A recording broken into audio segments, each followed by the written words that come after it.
Okay, so we're here in Manchester. Obviously, Andy Burnham's now gone off to London to become the PM, and we're here to ask people, what do they think Andy Burnham's legacy in Manchester is, and what do they think he's going to do as PM? Let's go and talk to some people and find out.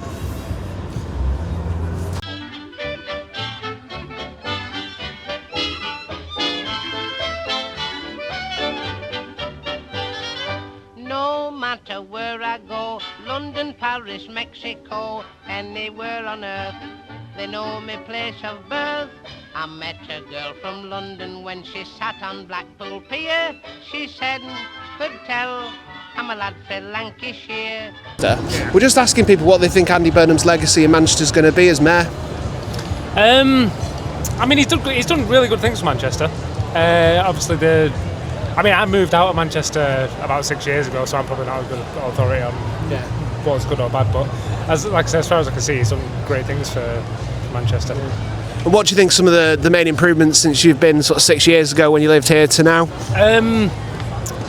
So obviously, the transport system is so much better than it was. It was an absolute mess. Yeah. When I was growing up, it was a mess. Yeah. Because it was like 4 different companies, and they were never reliable. And now these are obviously, as far as I'm aware, pretty good. Yeah. That's it. I mean, one of the big things definitely has been the improvements in the infrastructure and the transport network, and obviously bringing the buses in. So, do you think what do you outlook for Andy Burnham, the Prime Minister, as opposed to maybe Andy Burnham, the Mayor? I'm not very big on Labour personally.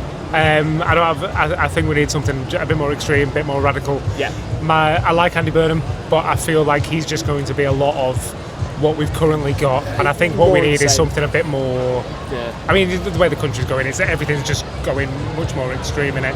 I think Labour are trying to kind of sail down this middle and try and bring people back into the centre, but I'm just not sure if it's going to happen. No, I think that sort of centre ground's been very much lost in the last few years as people have gone through. So, obviously, you mentioned you think we need some sort of more radical solutions, but what do you think some of the biggest issues that are facing the country at the moment are? We need to tax the rich. Yep. Plain and simply, we need to. This money has been slowly taken from the working class, taken from the bottom, and it's just like now that all the working class are disparaged. Now it's being taken from the middle class. I think we need to get on top of these people in power. We need to make sure that we're keeping them accountable for what's going on, and also get rid of all the paedos. I mean, I think no matter what side of the spectrum you land on, yes, get rid of the paedophiles is probably a fairly strongly held opinion. Yeah, no, that's it. Okay, brilliant. So, I suppose obviously Andy Burnham's going to be the first northern leader of the Labour Party for a good few decades. Yeah. Do you think that makes a difference, and that's part of the reason why the Labour Party has potentially lost its traditional bases? It's moved towards the more sort of London focus. I think what's happened with the Labour Party is that when the Tories started moving further to the right, I think Labour tried to snatch up the people who they'd kind of left behind. Yeah. But they didn't really account for this massive drift between the left and the right that's happened over the last 5 years. So yeah, like I say, I think they're just trying to capture this base that isn't really there anymore. Yeah.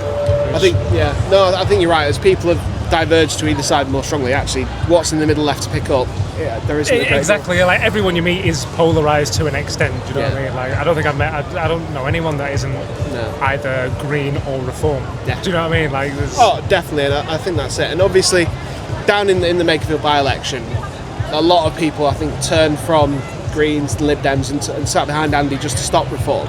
Yeah. What do you think about people sort of doing that tactical voting? Do you think it's a solution? Yes and no. I think obviously the way the world's going, it's scary watching, as kind of fascism's coming into the US, and there's a definite chance that something akin to that could come over here. Sorry, I lost my train of thought. What was the question again? No, I've lost my train of thought as well. It was whether you think it's tactical. That was it. It was about tactical voting, whether that was a solution. Yeah. I think it's a tough question because, like I say, I personally think we need something more extreme. I think we want more socialist government, more socialist reform, and all that kind of stuff. Yeah. So I think we need something more radical. Yeah. So the way I look at when we're seeing, like say, fascism coming over here, possibly, there's this kind of toss-up between it's bad that it's coming over here. We want to try and stop it as much as possible. Or if it gets bad enough, hopefully we'll swing back to the pendulum. Will swing back the other way. The accelerationist argument that we get to the end of what we're going to get to. Exactly. Yeah. Let them have their 4 years. See how bad it gets, and then we can go. How can we try our way a bit? Do you know what I mean? But it's hard to say what will happen. I mean, that's it. I think it's increasingly difficult to tell what's going to happen. I mean, obviously, for a while now, people have probably just thought or assumed that maybe this Labour Party would last the 4 years and then reform would come in. Yeah. But I think obviously Andy Burnham's popularity in terms of the Makerfield by-election and the potential show for things like that tactical voting, I think that might actually do something to keep reform out and challenge and maybe undermine this narrative that they've got. Yeah, I think if Andy Burnham does something impressive, it'll work in his advantage. Like if he can turn what he did in Manchester for the transport system, for example, and do that to the whole country and give us something, it will do wonders for his campaign, future, whatever. That's it. Because it's just we're the people on the bottom, the working class, we're not getting anything anymore. We don't get anything. We're just losing stuff. So if we finally get given something, it's going to get us behind whoever's given us that thing. Yeah, fantastic. And then I suppose, what do you think's one policy that he could do that would really impress you? Tax the rich. That'd be. He's not going to. He's definitely not going to. No. But it would be nice. It would be nice to see. Obviously. Brilliant. All right. Thank you very much. That was great. Cheers. All right. No worries. Take care.